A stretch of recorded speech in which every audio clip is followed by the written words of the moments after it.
There are more than 2 million cars on the roads, and with the recession biting, everyone is looking for a bargain in the used car market. But how can you be sure that you're getting a good deal? And how do you know that the car you are buying is everything that the seller claims it to be? Or that the car you drive every day is actually safe? Tonight, we're going to take a journey through the used car business. We're going to show you the dangers and pitfalls of buying a second-hand car.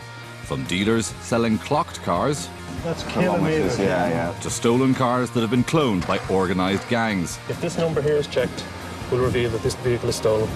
And the dangers of driving a car that is really two write-offs welded together.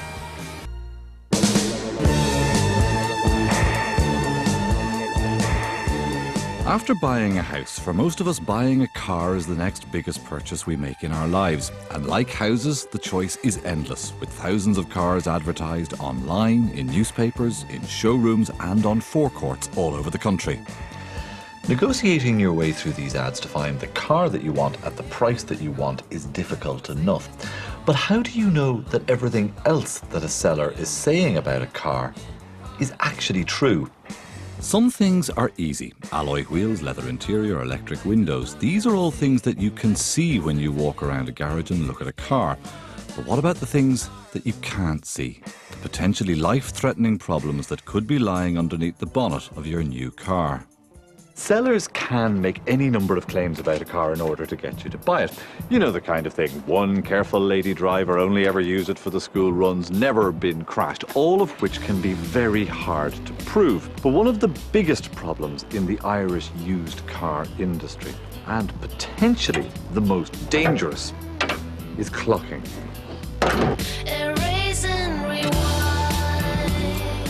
Clocking is the practice of turning back the mileage on a car to make it appear as if it has travelled fewer miles than it really has. This makes the car more attractive to the buyer and can add thousands of euro to the price. You know, you may purchase a car believing it has 20,000 kilometres on, when in fact it could have 100, 200,000 kilometres. It could have been used as a taxi. People who buy a clocked car may unwittingly fail to undertake a number of important vehicle maintenance and safety checks. There are no official figures on the number of clocked cars, but conservative estimates suggest that it could be as high as 200,000, or 10% of all the cars on the road. What we do know is that the number of people ending up as victims of clocking is growing rapidly. Many of those complaints end up here at the National Consumer Agency. We would get in the region of 100 to 150 complaints in relation to car clocking per year. That's a pretty big problem, isn't it? It certainly would appear to be a large problem. We treat it seriously and we put a lot of time and resources into investigating complaints. If we have evidence that a trader has sold a clocked car, we will get a commitment from the trader that they would take steps to ensure that they wouldn't sell clocked cars into the future, and also that they would ensure that any customers who have bought clocked cars from that particular trader would actually get redress or compensation. Does it work? So far, yes. So those who have sold clock cars and given undertakings don't do it again? We follow up on any undertakings we receive.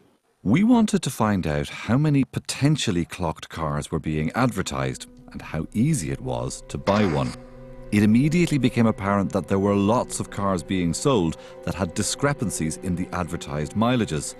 One of the cars was this Volkswagen Passat for sale at this garage, Airport Used Car Centre in Dublin. Good afternoon. I wonder if someone could help me. I was looking at one of your cars online. I just wondered if someone could show me around. One of the buyer beware team went to take the Passat for a test drive. This is not the first clocked car on this lot. Last year, the NCA found 4 and got an undertaking from Airport Used Car Centre that they wouldn't sell anymore. And this car online says one owner. Was it just a private owner? One private owner. One private owner, great. Traded it in off the new Sigma. Oh, okay, fine. And obviously, for a take, it's got all the paperwork and all that kind of stuff with it. Oh, yeah. Yeah. So the advertised mileage, okay, 70,000. That's kilometres. Yeah. All right, nice one. Cheers. While the team are at the garage getting a test drive, I'm waiting around the corner with a mechanic and a computer to test the real mileage.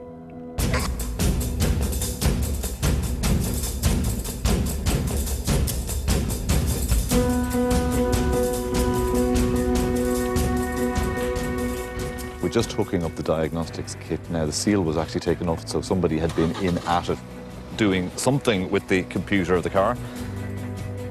But what the computer is now doing is scanning what the engine is telling him and not anything on the dashboard. It's bypassing all the information on the dashboard. How come none of the faults are coming up on the dashboard? Mileage off. Why would that be now? It's clear somebody has accessed the engine computer on the car and modified it so that it's giving us false information. So that the engine computer is no longer speaking to the dashboard computer. Exactly. We can't trust anything that the car is saying. Your steering assistance is showing a fault present. So, I mean, you might be unlucky enough in this car to find that it's been reversed by 60,000 miles, or you might be unlucky enough to find that your steering isn't working while you're doing 100 miles an hour on the M50. So I would advise anybody looking at the instrument cluster to ignore what it's saying. You need to look for documented history of this car in its past. So are you telling me there's no way for us to go back into the computer and ask the engine how many miles have you driven? No, that's been terminated as a function on this car. Which suggests to us that something has happened. We don't know when. That's crucial. Was it before or after Airport Used Cars took ownership of it? Either way, the car has to get back to Airport Used Cars now. To confirm the mileage, we asked to see the car's service history. No, it doesn't look like there's one in here. Do you mind just so I can have a look? You won't be able to get it until Monday because it's in the Volkswagen. Right, okay. The girls are off, but I might even get it tomorrow if I can. While Airport Used Car Centre didn't have a service record to hand, we did. The service history shows us that before the car was sold to Airport Used Car Centre, it had 140,000 kilometres on the clock. Twice as much as the 69,000 that the dealer was advertising it for sale with. While they might not have clocked the car, they certainly didn't check the mileage. We'll catch up with Airport Used Car Centre later in the programme, but we've just found out that another clocked car we've been watching at a garage called Kingsley Motor Company has already been sold to a member of the public. We've told him we think there's a problem and asked to take a look at the car and its documents. Get us. Hi, Philip. Listen, I'm sorry about all the mystery. When you bought this car, what mileage did you believe it had done? It was 79, nearly 80,000 kilometers. We have been in touch with the auction house that sold it at one point, and it had at that time 122,000 kilometers on it. We've seen the service history of the car, and that definitely puts it at 113,000 kilometers. Do you mind me asking how much you bought it for? Well, the car was 8,000 originally. The original ad says 80,000 kilometers. Yeah. I got the NCT report of them, so it said 78,500. They only read off the dashboard, they don't do anything else. They said it was serviced, like timing belt was changed, it's in perfect condition and blah, blah, blah, blah, blah, blah. But after all you're telling me, like, it's like, you know, it's very hard to believe anyway. At this stage, from Kingsley Motors, I just want my money back. I don't want any car of them. As a result of buyer beware contacting them, Kingsley Motor Company have promised to give Gediminas his money back.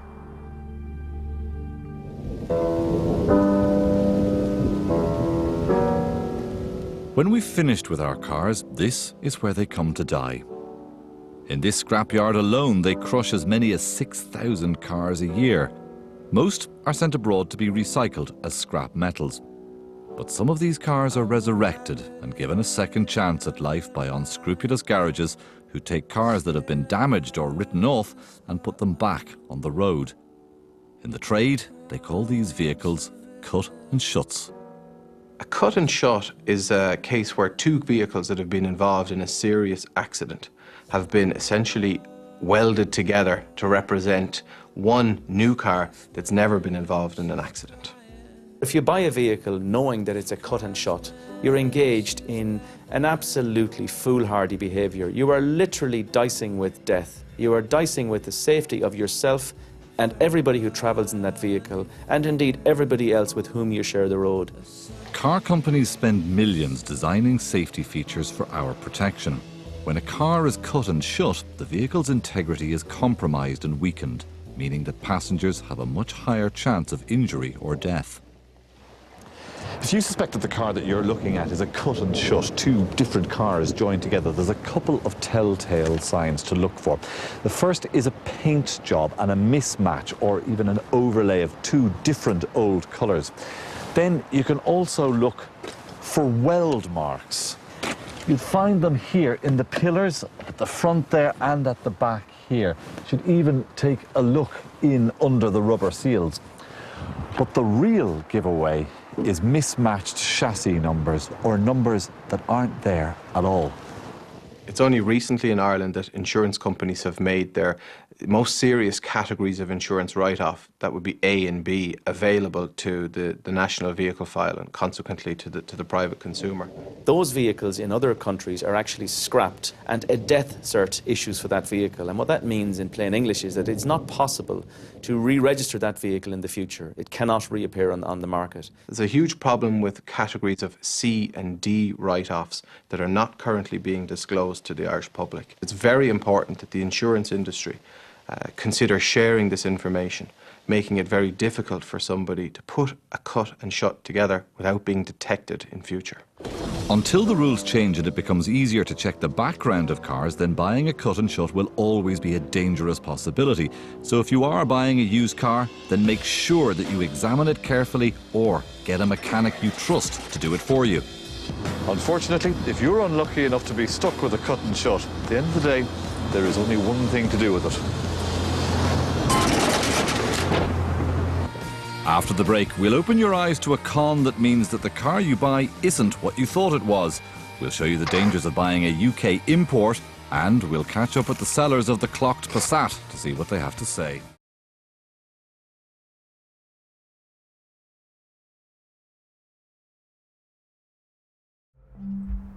One lady owner, metallic paint, genuine reason for sale. Never buy a used car without an official Motorcheck report. Visit Motorcheck.ie for an instant car history check. Don't regret it. Motorcheck it.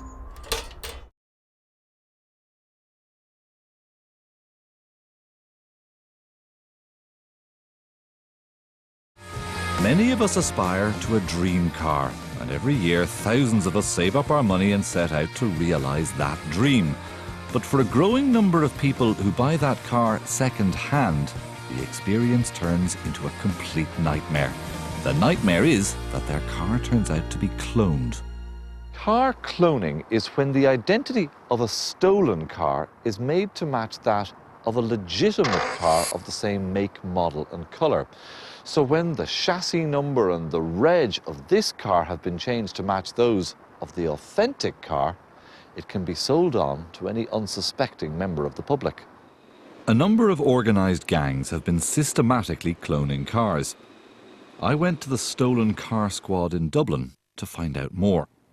Their work is so good that even experts within my own department and within the manufacturing or the motor industry would have difficulty in determining whether the car was actually a clone or whether it was a stolen vehicle.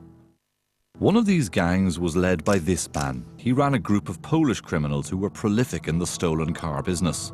They were involved in the sale of stolen vehicles on a wholesale basis over the last 3 or 4 years. When you say wholesale, what do you mean? How many cars? They were doing 2 or 3 a week, which we would consider to be extremely good work on their part, I suppose.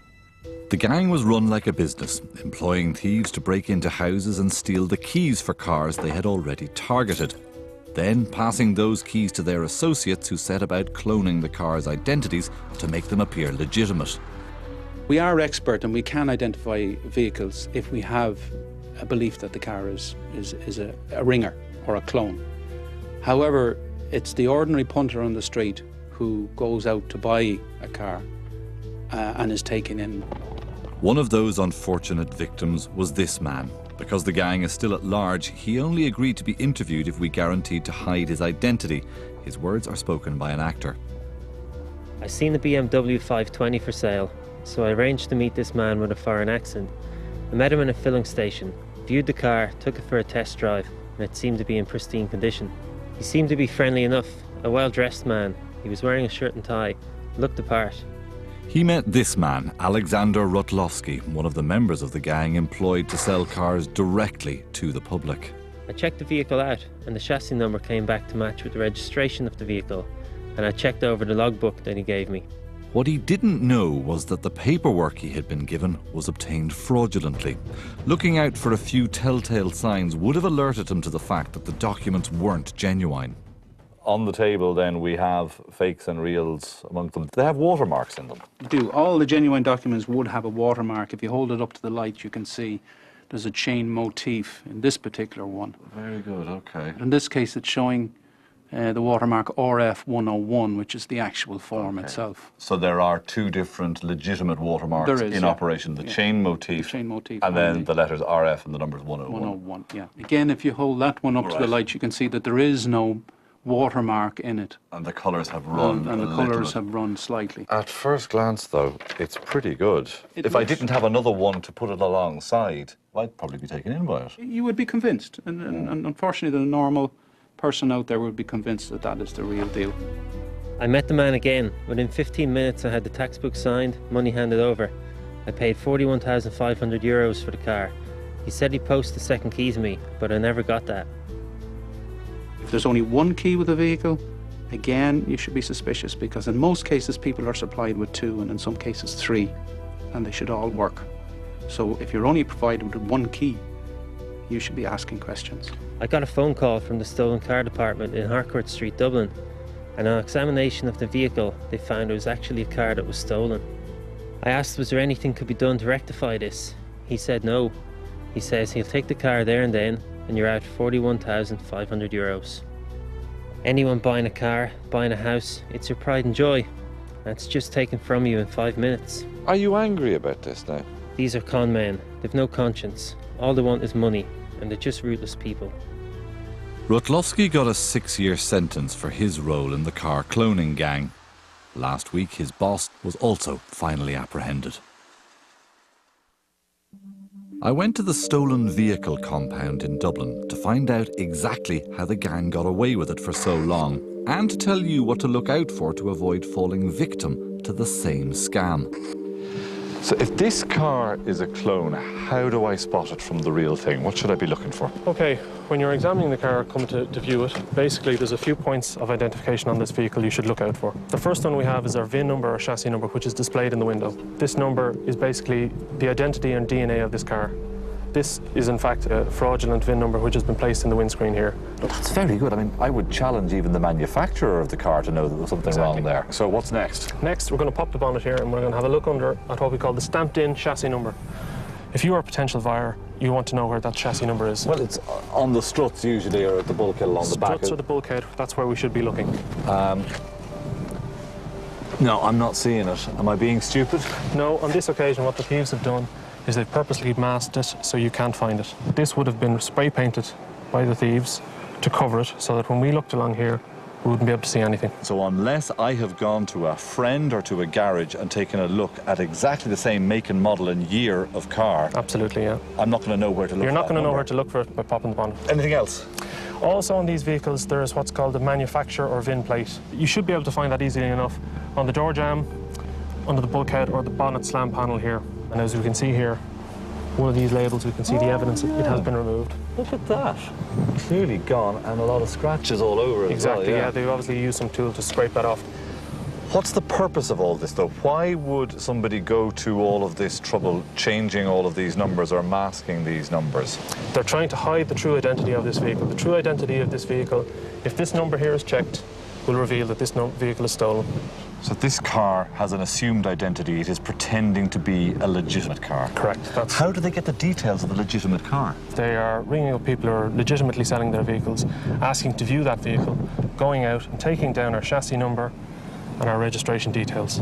That is devilishly clever, isn't it? So you think that you're making a sale, but in fact they're just taking down your details.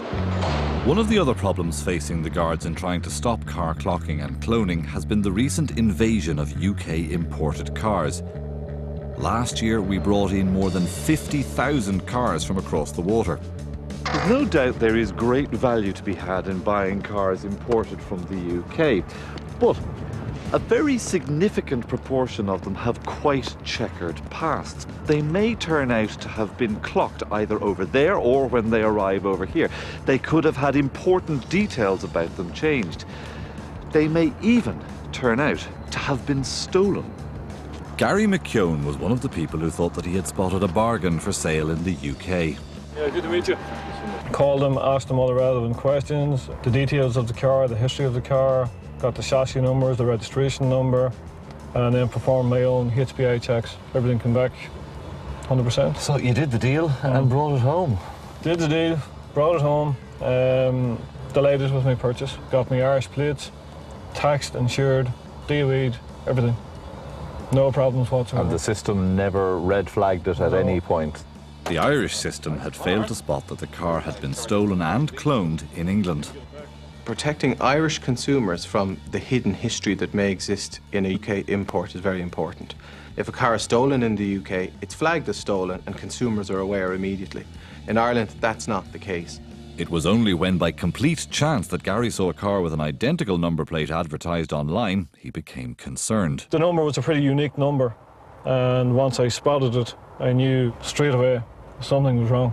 I mean, how much did you pay for this? This cost me 14,000 sterling. Service history and all matched the miles, everything was legit. There was no reason to question it. How many keys were there? 1 key. That's a bit of a worry now. Yeah, with the promise that the other keys were going to follow. Gary believes there's a reason that thieves in Britain target Irish customers. Because the Irish guy flies over with the money and doesn't want to go without doing the deal. If it's close to what he's after, he's normally going to go for it. So it's a perfect place, and the Irishman is a perfect buyer for that type of vehicle. Gary was one of the lucky ones. He was allowed to keep his car. It is important to check if a car has originated in the UK. Just because it has Irish plates doesn't mean that it has always been an Irish car. So check the car's history over here and over there before you buy. Now back to what Airport Used Car Centre have to say about trying to sell us a clocked car. They have refused to give us an interview. They have, though, given us this statement. And in it, they say that they did not clock the car and that the appropriate checks were carried out. Obviously not the same checks that we carried out, which established that the car was clocked. They also tell us that the National Consumer Agency has assured them that they haven't breached their undertaking. Now, that's funny because when we contacted the NCA, they told us that no such assurance had ever been given. We also understand that the NCA is investigating this matter. In the UK, if a car is stolen, it's marked, flagged as stolen that day. That's not the case in Ireland. So we are calling on the Garda Commissioner, the government, to make this information available to private consumers thinking about purchasing a used car. The car industry and the state could do more to protect us. There is information about the history of a car that is freely available in other EU member states. Why not here? But at the end of the day, we have to do more to protect ourselves. You wouldn't buy a house without consulting a solicitor. Why buy a car without talking to a mechanic first? And if anything at all feels wrong, just drive away.